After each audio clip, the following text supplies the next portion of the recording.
саламатсыздар ма оқушылар? Бүгінгі сабақтың тақырыбы омыртқалы және омыртқасыз жануарлардың қозғалыс мүшелері. Бүгінгі сабақтың мақсаты омыртқалы және омыртқасыз жануарлардың қозғалыс мүшелерін салыстыру. Жаңа сабақты бастамас бұрын өткен сабақты есімізге түсірейік. Бірінші сұрақ: фотопериодизм дегеніміз не? Күннің әртүрлі ұзақтығына бейімделген өсімдіктер қандай топтарға бөлінеді? Фотопериодизм заңына сәйкес жүретін үдерісті ата. Қысқа күн өсімдіктері қай белдеуге тән?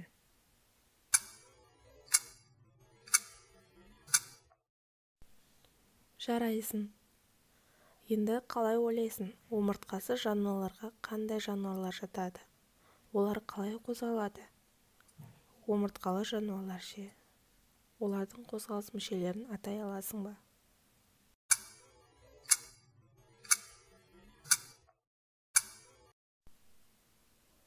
Қарапайымдылардың қозғалуы алуан түрлілігімен ерекшеленеді. Амеба цитоплазманың денесінің әр бөлігіне құйылу кезінде пайда болған жалған аяқтардың көмегімен қозғалады. Бірақ көптеген қарапайымдылар ерекше құрылымдар, талшықтар немесе кірпікшелердің ырғақты қозғалуының көмегімен белсенді қозғалады.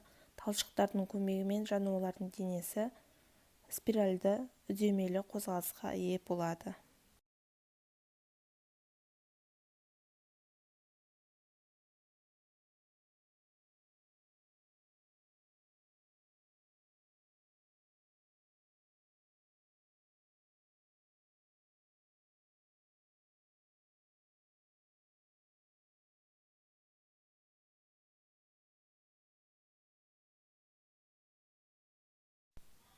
Шыбалшаң жылжып қозғалады.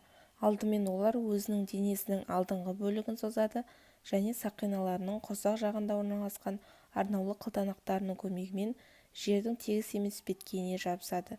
Осыдан кейін бұлшықеттер жиырылып, дененің артқы бөлігі алға қарай тартылады. Шыбалшаңдардың қалың топырақ қабатында қозғалуы да қызық. Қозғалыс кезінде олар топырақты жұтып, оны ішегі арқылы өткізіп майдалайды. Шаяндардың бас көкірегінде 5 жұп жүру бунақты аяқтары болады. Олардың бірінші жұбы қысқыш. Бунақты құрсағында құрсақ аяқтары болады. Оларға аналығы уылдырығын салып жетілдіреді. Ала өрмекшіде 3-3-тен тырнақтары бар 4 жұп жүру аяқтары болады. Ерекше тарақты тырнақтары ұстағыш тор өрмекті өру үшін, қалған тырнақтары оның бетімен қозғалу үшін қажет.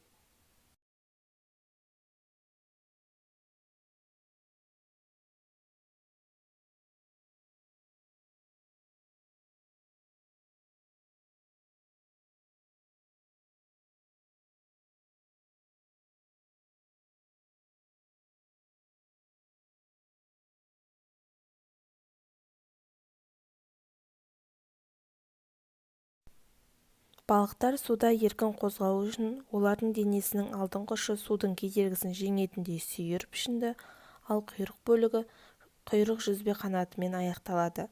Денесі сүйекті қабыршақтармен жабылған.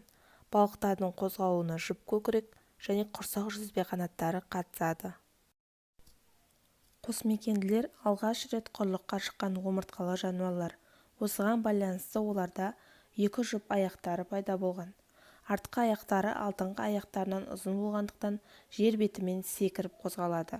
Бақаның тіршілігі сумен де байланысты, сондықтан да артқы аяқтарындағы саусақтар арасында жүзу жарғақтары болады.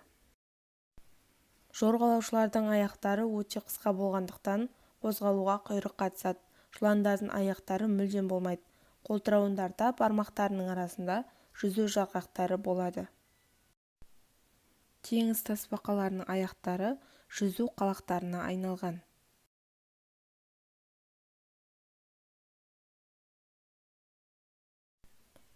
Құстардың алдыңғы жұп аяқтарының түрі өзгеріп, ұшу қанаттарына айналған.